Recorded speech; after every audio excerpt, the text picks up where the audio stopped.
একটা চিংড়ি মাছের রেসিপি শেয়ার করি। এখানে আমি চিংড়ি মাছগুলোকে ভালো মতো ধুয়ে নিয়েছি, একটু লবণ হলুদ মাখিয়ে নেব। আজকে চিংড়ি মাছের একটি রেসিপি। এখানে আমি চিংড়ি মাছগুলোকে ভালো মতো ধুয়ে নিয়েছি, একটু লবণ হলুদ হালকা করে মাখিয়ে নিয়েছি, আর আগে থেকে লবণ হলুদ মেখে রাখা চিংড়ি মাছটাকে আমি ভেজে নিয়েছি। চিংড়ি মাছটা ভাজা হতে হতে আমি তোমাদেরকে দেখিয়ে দিই এই চিংড়ি মাছের রান্নাটা আমি কিছু ইউজ করছি। এখানে আমি পেঁয়াজ কুচানো নিয়ে নিয়েছি, রসুন কুচানো, আদা কুচানো, কাঁচা লঙ্কা জিরা আর টমেটো। সিম্পলভাবে আজকে চিংড়ি মাছটা নামিয়ে নেব। তুলে নিয়েছি ও তেলটার মধ্যে একটু গরম করে, কারণ চিংড়ি মাছের যে ভাজা করেছিল যে তেলটা ওটার মধ্যে চিংড়ি মাছের ফ্লেভারটা রয়েই গেছে। ওই তেলের মধ্যে আমি এক এক করে চিংড়ি মাছটা রান্না করে নিচ্ছি। রসুন কুচানো এটা একটু ভাজা ভাজা হয়ে আসলে পরে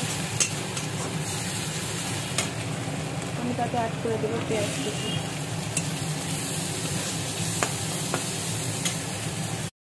ভালো মতো ভাজা ভাজা হয়ে এসেছে, আমি তাতে অ্যাড করে দেবো আদা কুচনোটা আর কাঁচা লঙ্কা।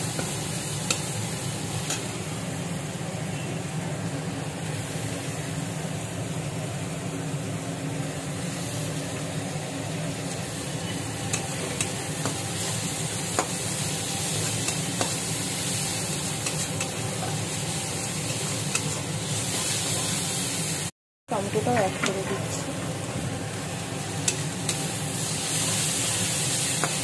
তারপর এটা আমি সামান্য পরিমাণ লবণ, হলুদ আর জিরা গুঁড়ো আর ধনিয়া গুঁড়ো অ্যাড করে দেব।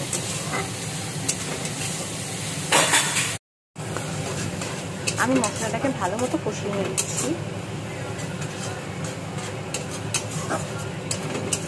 মশলাটা ভালো মতো কষে আসলে তাতে অল্প একটু জল ইউজ করে আমি চিংড়ি মাছটা ছেড়ে দেব।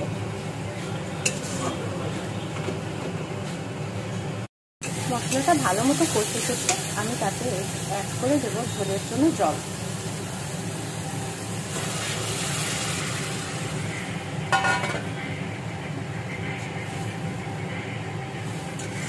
ঝোলটা ফুটে এসছে, আমি একটা মাছগুলো ছেড়ে দিই। ফুটে এসেছে, আমি এর মধ্যে আগে থেকে ভেজে রাখা মাছটা অ্যাড করে দিই।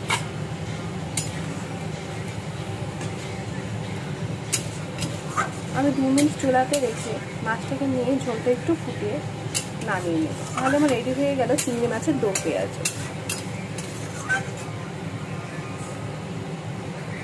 2 মিনিট ফুটিয়ে আমি চিংড়ি মাছটাকে নামিয়ে নিয়েছি। তো রেডি হয়ে গেল আমাদের চিংড়ি মাছের দো পেঁয়াজও।